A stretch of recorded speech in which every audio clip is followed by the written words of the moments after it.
Good morning, everyone. It's actually good afternoon. Time well spent. I've been enjoying the program thus far. I've watched America Has Talent and the UK Has Talent. How many of you know that Antigua's got talent? Look at the talent pool this morning. Beautiful inspiration. I don't miss church today.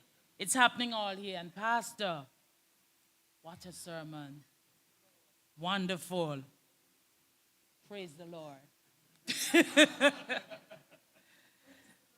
Praise the Lord.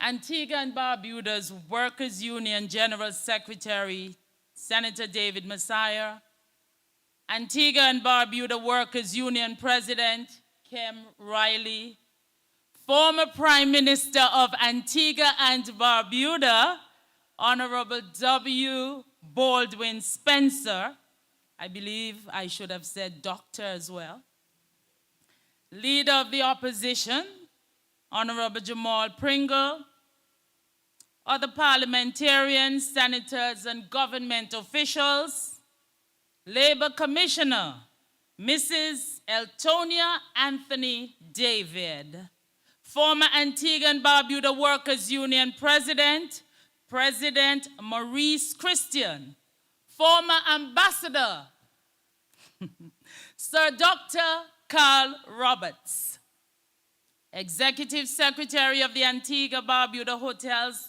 and Tourism Association, Patrice Simon, General Secretary of the Trade Union Congress, Mrs. Garilyn Hector, President of the Antigua Barbuda Union of Teachers, Mr. Casroy Charles, and President of the Antigua Barbuda Public Service Association, Mrs. Joan Peters. I honor my husband of almost 32 years, Mr. Charlesworth Lee, and I also acknowledge the presence today of Miss Amy Jarvis, my work colleague and friend.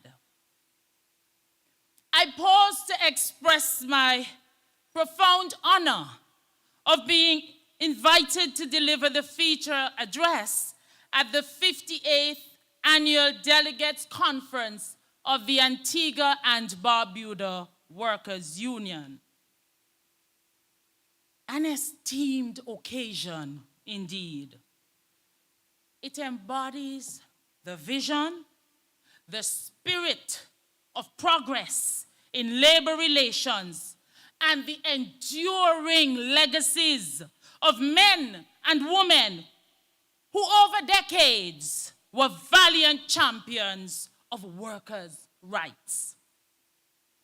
Over 30 years ago, while in my 8th month of pregnancy, as an employee at Cable and Wireless, I joined my colleagues to protest for improved working conditions, fair wages, health benefits, and opportunities for learning and development.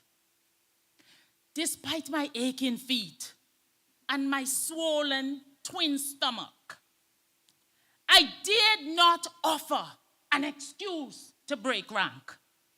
Like soldiers entrenched in battle, we withstood the intense force of those who sought to silence us.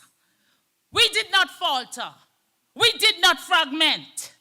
We advanced as a cohesive unit, united, ladies and gentlemen, not by convenience, but by conviction.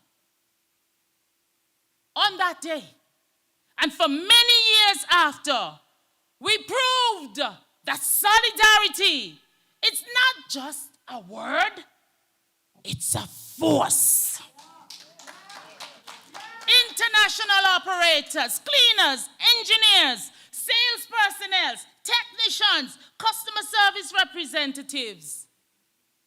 Like Paul said in Acts, we stood in one accord. Our courage was not manufactured. It was innate. It flowed through our veins, inherited from the enslaved Africans, the matriarchs and patriarchs of generations past, who were viciously torn from their homeland and brought to the Caribbean against their will. They toiled relentlessly, without wages, without proper nutrition, without comfortable accommodation, and most painfully, ladies and gentlemen, without dignity. From this suffering emerged a legacy of resilience, unity, and purpose. That legacy still lives in all of us. Today, I stand before you to remind us all that change, true transformative change, has always been born from struggle. Change arrived for the oppressed Africans through the emancipation of slavery and their relentless demands for equality. Hundreds of years later, change has arrived in Antigua and Barbuda, not through silence, but through legislation, through the advocacy and militancy of the Antigua Workers' Union. Their representatives have embodied the unwavering courage of Queen Esther of biblical times. And similar to her declaration, in the face of danger, so too the voices of the union leaders are echoing through the halls of organizations across this nation. If we perish, but we will fight for the rights of workers. We will fight for those in manufacturing and distribution. We will fight for those in administration and clerical roles. We will fight for those in tourism and hospitality, utilities, telecommunications, banks and insurances, aviation and airlines, commercial and retail, transportation, and education. Ladies and gentlemen, justice is not selective. Dignity is not negotiable. And solidarity is certainly not optional. Your heightened level of solidarity is truly admirable. And in its purest form, it reflects shared aims, values, and challenges that bind people together. Traditionally, solidarity has been referred to the bond between employees and the union, a powerful alliance forged in the pursuit of justice and equality. But in today's evolving workplace, solidarity must expand. It now encompasses legislators, unions, employees, and employers alike. This broader coalition reflects a deeper truth that within the labor ecosystem, each group shares a symbiotic relationship. They need each other to fully accomplish their goals. To sustain this harmony, labor laws must be modern, practical, and responsive to the realities of the new workplace. Unions, yes, must continue to advocate for workers while helping them to understand that their productivity and skills must benefit not only themselves, but also their employers and the clients that they serve.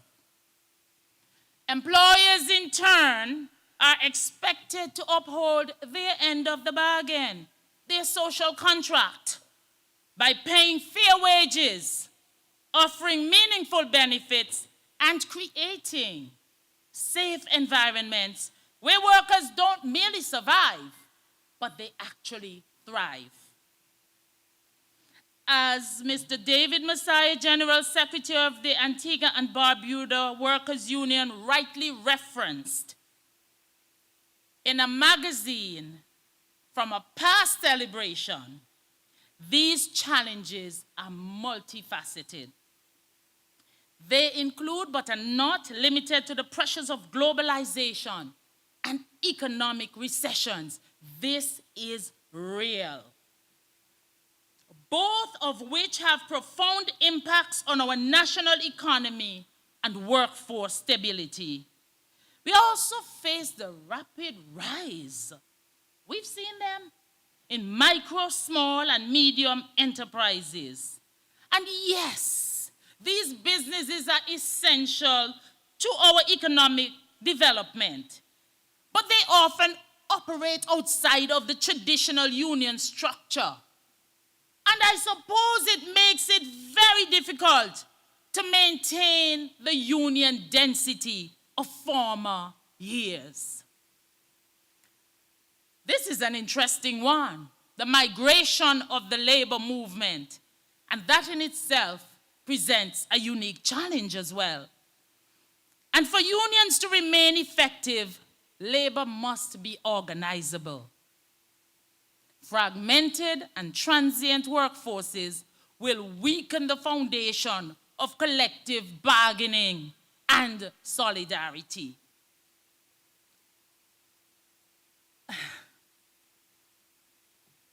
I have observed a new challenge. It wasn't mentioned in the magazine. Ladies and gentlemen, I have observed the consistent political attacks on unions, and this can threaten the integrity of the union. You see, when politicians verbally attack unions, they're not wise enough to understand that they're not only criticizing the union organization, they are undermining the voices of all of us, the everyday workers who seek fairness, dignity, and respect. And so in light of this, I encourage employee representatives, unions, to be principled, to be focused on your mission. Hey, solidarity is much stronger than vicious words and intimidation. Do not buy into it. Stay on track. Like Nehemiah, you're on the wall. Do not come down from the wall. You have a purpose, and that purpose is bigger than any political matter. I heard of a company where the unionization of the senior management team was viewed as a severe act of betrayal. The idea of managers aligning with a labor union was unprecedented and certainly uncomfortable. Managers were fearful of being fired, anxious about retaliation, and doubtful whether they could succeed against the might of corporate leadership.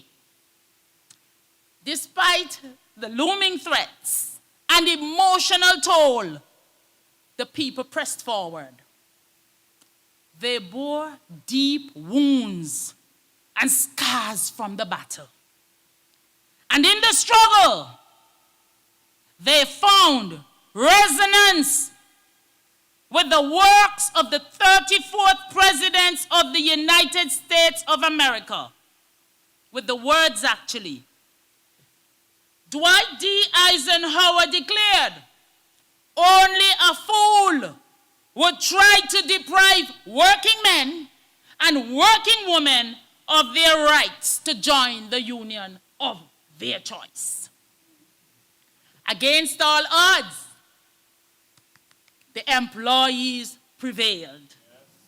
The senior management team was unionized, a remarkable victory that was underscored by the value of solidarity.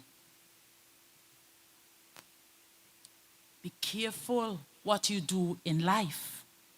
Sometimes you live long enough for it to return and haunt you.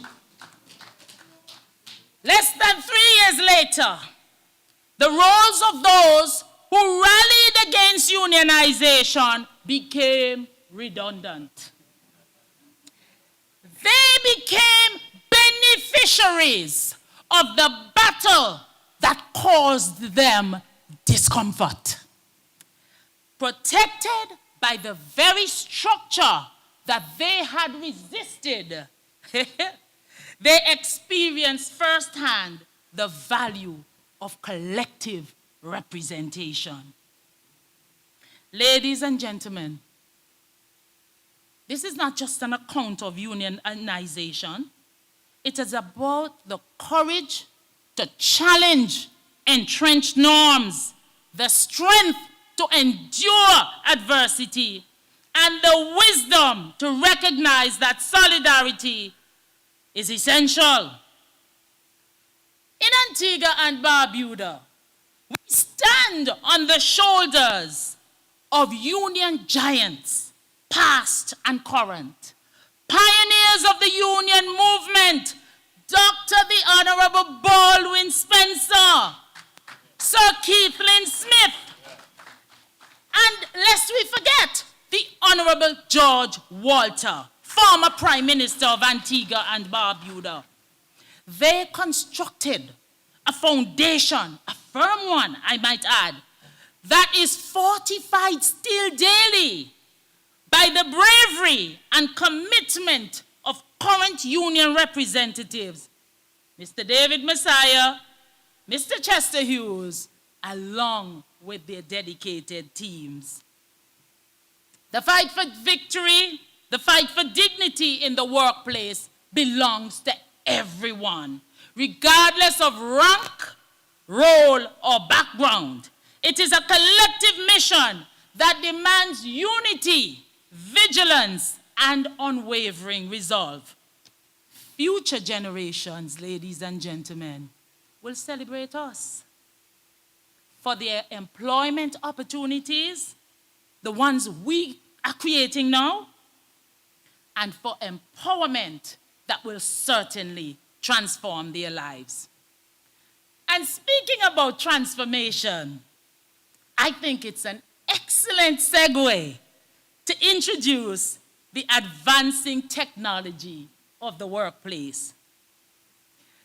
Technology has revolutionized how we define jobs, how we recruit talent. In other words, who we hire, who we don't hire, and how we perform tasks. It has reimagined the workplace, not just a physical space, but as a dynamic ecosystem of ideas, collaboration, and innovation. A paradigm shift has occurred in the blink of an eye, and sometimes we miss it. How many of you remember? Before emails, we wrote letters, we sent telegrams, we relied on telegraphs to bridge distances. Can anybody remember what happened before WhatsApp? Before Instagram and TikTok? I recently spoke with a former principal who asked a student, so what are you going to do in life? What career path are you about to choose? And the student said, I'm going to become a TikToker. He didn't know a thing about TikTok, much less TikToker. But I can tell you that TikToker is making far more money than I am making on a regular 9 to 5. The world has changed. So before WhatsApp, Instagram, and TikTok, we shared news face-to-face. It was a conversation. Phone calls. Remember the community and family gatherings? That's what we did in the past. before computers and smartphones and cloud storage. We had these thick paper-based files and folders, and they were considered the databases of the modern era. Okay, I know all of you can relate to this. Before Google, you're too brilliant. Before ChatGPT, Copilot, and Genesis, we turned to encyclopedias and dictionaries. And we flipped through multiple pages. Sometimes they didn't even have the information that we required. And we tried to find answers for projects and for speeches and addresses. Yes, but guess what? Now all the information is available in milliseconds. Not years, not months, not days, milliseconds. Ladies and gentlemen, each leap in technology did not just change the way we are working. It changed how we live, how we learn, and how we relate to each other. I don't like WhatsApp. I think it's impersonal, has nothing to do with my age. I just don't like it. I'm person to person. I love people. I love to touch. I like to smile. These algorithms and robots, they cannot compete with God's creation. They don't have the natural movement that we have. So I love people. My son said to me, Mom, get with the rhythm. I send a WhatsApp. Dear son, comma, how are you today? Full stop. And he says, Mom, it's not a thesis. It's just a text. And I end, love, comma, mother. And my friends will tell you I end my messages, cheers or blessings, Paula or PCM Lee. Look, I'm sure many of you can relate. And I can't do the bad spelling. They sent to tell me OMW. I know it's on my way, but just type it. Just type it. So all these abbreviations, plus if any of you have worked at UWI, you know UWI is filled with abbreviations and acronyms. So I'm draining Miss Jarvis on the WhatsApp and still at work. Cut me some slack, please. I need to breathe. So we stand at the edge of the AI transformation. And the question is not whether technology will shape the future of work. It's whether workers are prepared to shift their mindset and proactively embrace the change. You must. We must. Across the globe, yes, I'm taking you far. Technology is not just enhancing industries and sectors, Mr. Messiah. It's redefining them, Pastor and my dear friend. In Australia, they introduced an analytical system, and it led to 20% surge in tourist spending within mere months. Do you think that we in Antigua, in our tourism sector, can compete with that? This is a testament of how data-driven insights can fuel economic growth. Leaders in Singapore's tourist board explored how digital tools could be useful in raising global awareness and strengthen their tourism sector. These changes are not isolated. They are pervasive. Let's look at the hospitality and tourism sector. And it was mentioned before, but since I documented it, I'm going to repeat it for emphasis. Contactless check-ins at hotels and Airbnbs. Remember the days we checked in? There was a long queue at reception, and we are all, because we just want to get to the room. Not happening anymore. Smart control rooms. I remember visiting a hotel in London, and I'm calling front desk. You know, you call front desk for everything. And I'm calling front desk. This is not working. That is not working. What is happening here? You know, the Antigua thing. It's not happening. I need some help instantly. And you know, I almost said, we paid good money for this. You know, yes. So, called reception and had a story. The lady listened to me patiently. And then she said, Ma'am, look on the desk in your room and you'll see a swipe card. It takes care of everything. I said, a swipe card?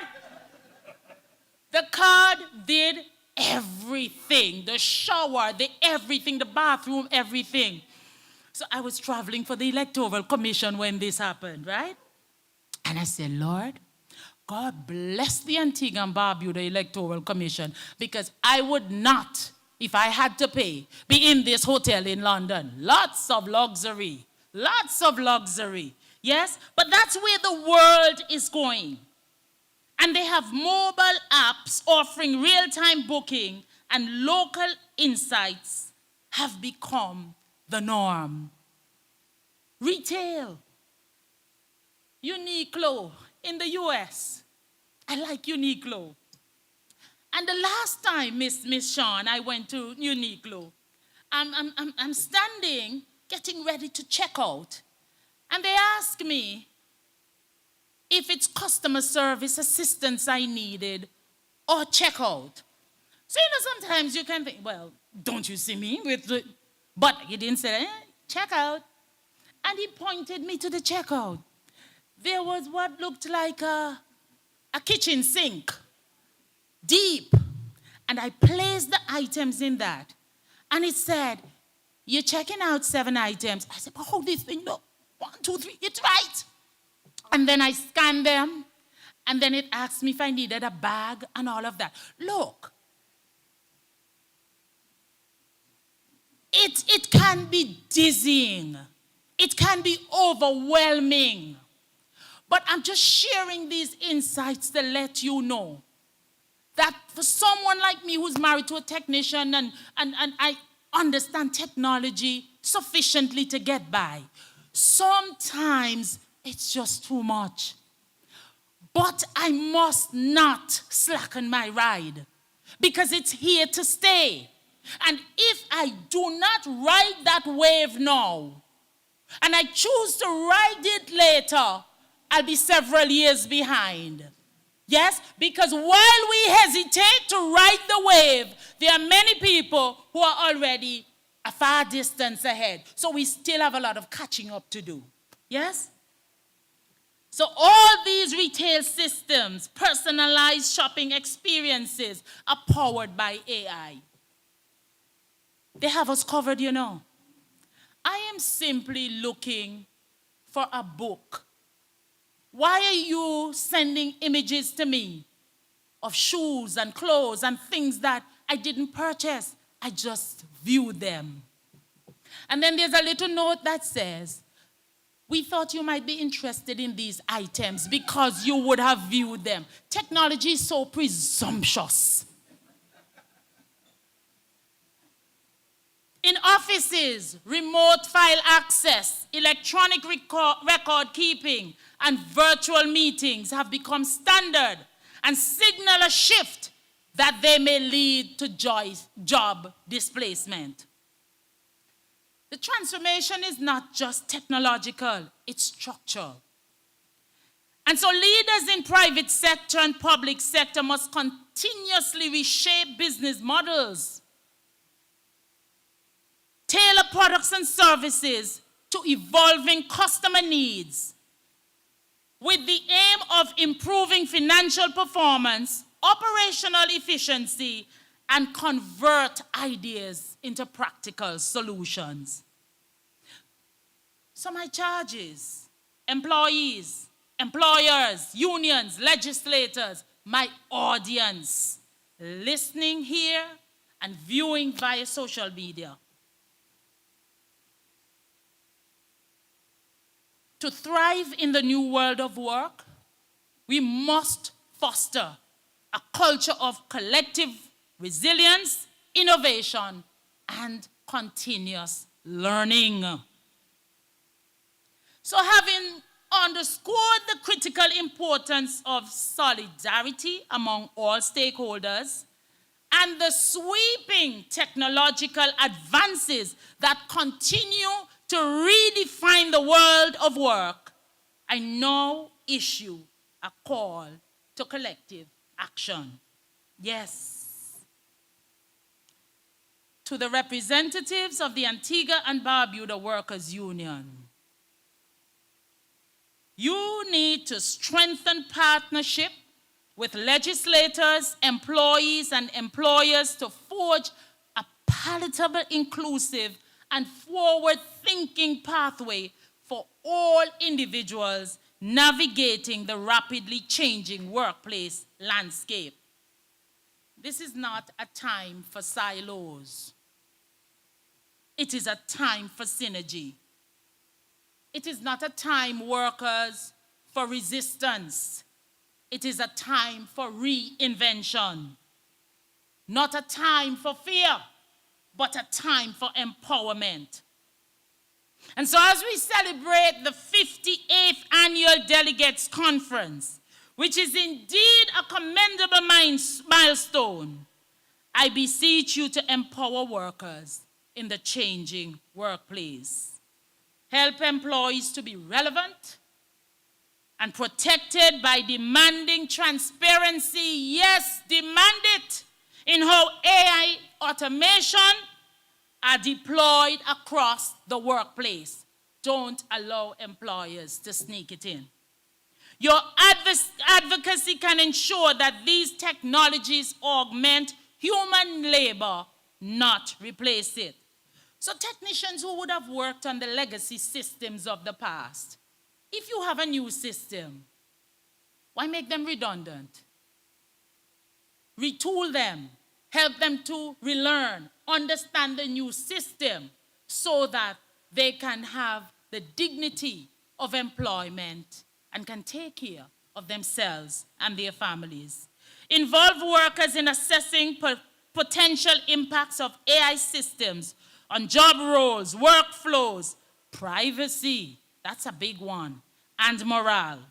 This helps to build a future of work that is inclusive, ethical.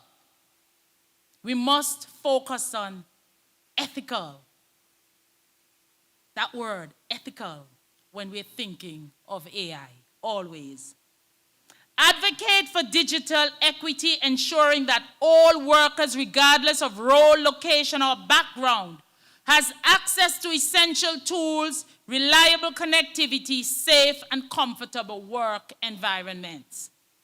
There are some employers who expect 100% from workers, but they do not provide the tools for the work to be appropriately completed. How do you make brick without sand, stone, and maybe some straw to bind it all together? As work arrangements evolve from remote to hybrid to contract-based, fair compensation, benefits, and job security must remain foundational. Empower workers to negotiate from a place of strength. In the face of rapid technological change, unions must rise as unapologetic advocates for lifelong learning. Now you're speaking my language. Not just to protect jobs, but to future-proof workers. Build resilience by upskilling, reskilling, negotiate training time, create pathways for access to certification.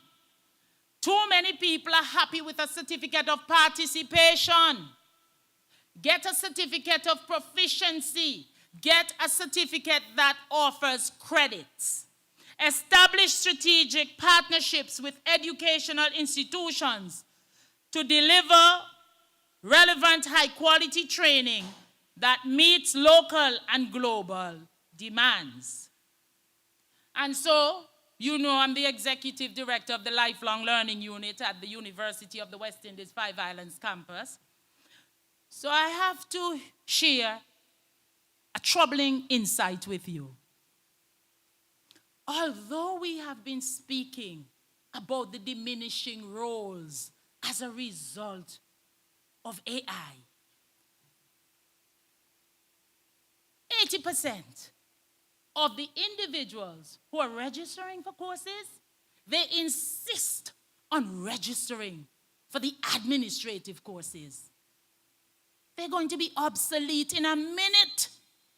And so we decided, let's help to change the mindset.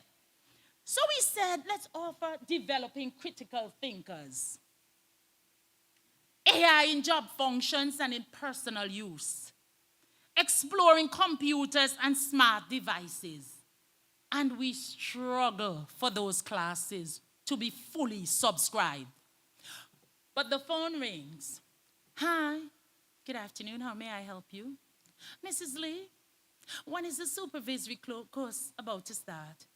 When is the administrative course? And I'm trying to say, yes, that is important, but complement it with something that is going to function effectively in the emerging job market. And so perhaps you can help me to share the message that we need to be more connected with the AI-related courses, the technological courses. All right? But I must also say that I'm grateful that some persons in Antigua and Barbuda and across the OECS and wider Caribbean, they have answered the rallying cry.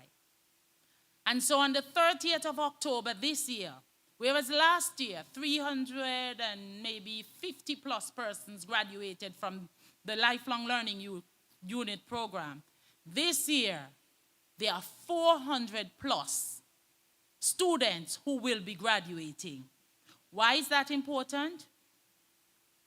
Where were these people all along?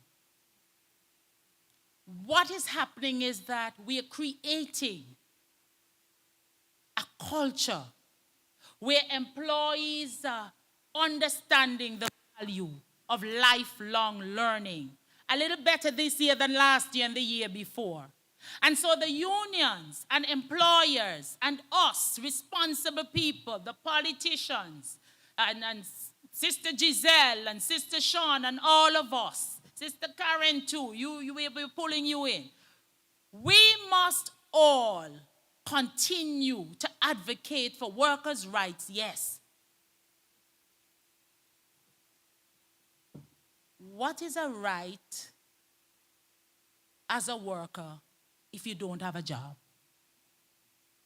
So first, what we have to do is fortify your skills so that you can remain relevant and we continue to advocate for those additional benefits.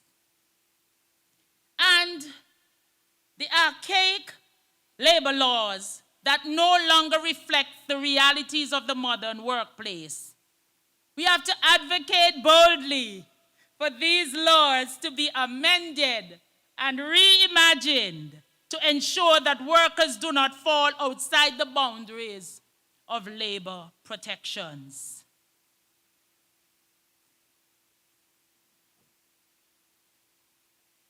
While for decades unions stood as collective defenders of workers' rights, I'm coming to a close. They must confront the painful truth that within organizations, there are pockets of employees who remain consistently marginalized. These are employees who work diligently to serve their internal and external customers, and notwithstanding their efforts to resolve matters amicably, to find a safe space in an organization, the toxic circumstances within some of these workplaces. They deplete energy, erode workers' health. And the most painful part is that they attempt to silence their voices. So business leaders and supervisors, they promise to resolve these issues. But oftentimes, they do not have the courage. They do not have the bravery. They do not have the guts, as we say colloquially, to tackle certain challenges. And so, just like cold cases in murder series, the employees' matter become cold cases, buried under bureaucracy and indifference. There is no appetite in some organizations for justice. Ladies and gentlemen, I put to you today that that is not just unfair, it's inhumane. And those of us who are able to advocate in workplaces for our colleagues, we need to do it without fear or favor. You see, it's not a likability contest. It's a human being that just wants a job, a fair pay, all that the union is fighting for.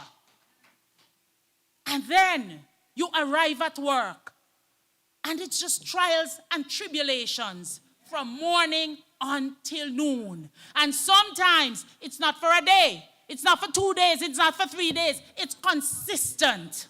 What do you do when it seems as if you're doing everything right and you're just being crushed under the weight of managers and leaders who have no capacity to do right? What do you do? I say to you, do not physically fight. Do not curse. Do not do like what they do in the U.S.